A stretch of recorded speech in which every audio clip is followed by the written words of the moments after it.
Citizenship amendment act पे आना चाहता हूँ। ये तो आपका बहुत टाइम से तैयार था, चुनाव से ऐन पहले लेके आ गए। ये तो कभी भी आप पहले भी ले आते, क्या ये चुनाव से ऐसे पहले लाएं कि थोड़ा सा एक हिंदू मुस्लिम या मेजॉरिटी माइनॉरिटी टाइप का हो जाए, वो अनसेटल हो जाए, आपका वोट पोलराइज हो जाए, पहले ले आते आप इसको?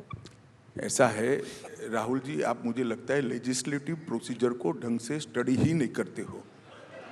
2019 में कानून पारित हो गया है। बार बार मैंने कहा है कि पार्लियामेंट ने पारित किया कानून है, पत्थर पर लकीर है, ये होगा ही होगा। अब कहां सस्पेंस बचा है? 5 साल पहले कानून पारित हो गया था, अब सिर्फ रूल्स बनाए हैं। हमारी विल हमने 2019 के चुनाव के भारतीय जनता पार्टी के घोषणा पत्र में घोषित कर दी थी कि हम अगर बहुमत में आते हैं तो सिटीजनशिप अमेंडमेंट एक्ट लेकर आएंगे। आते ही सरकार ने अगस्त 2019 में ये बिल पारित कर दिया। राज्यसभा में भी पारित हुआ, लोकसभा में भी पारित हुआ। कहां कंफ्यूजन था? कंफ्यूजन ही नहीं था। टाइमिंग का क्वेश्चन डज नॉट अराइज। सवाल इतना है कि इस पर मर डालने के लिए टाइमिंग का क्वेश्चन खड़ा किया जा रहा है। सबको मालूम था कि आने वाला है, और मैंने कभी नहीं कहा कि इस मामले पर हम पीछे हटेंगे। मैंने हर बार कहा ये पत्थर पर लकीर है और ये होकर रहेगा। सर, संविधान में लिखा है कि देश का कानून किसी भी एक धर्म के खिलाफ कोई डिस्क्रिमिनेशन नहीं करेगा, भेदभाव नहीं करेगा।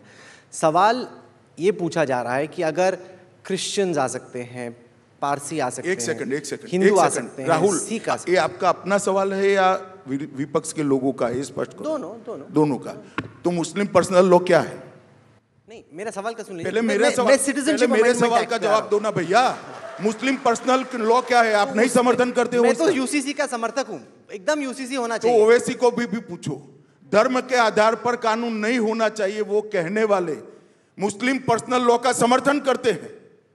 क्या समझ रखा है सबको? किसी में सोच नहीं है क्या? मैं किसी भी मंच पर किसी भी व्यक्ति से चर्चा करने के लिए तैयार हूं। इलेक्टोरल बॉन्ड ये भारतीय राजनीति में से काला धन समाप्त करने के लिए लाया गया। आज भी मैं कहता हूं, काउंटिंग के दिन देख लेना, हम 300 पार कर जाएंगे, एनडीए 400 पार कर।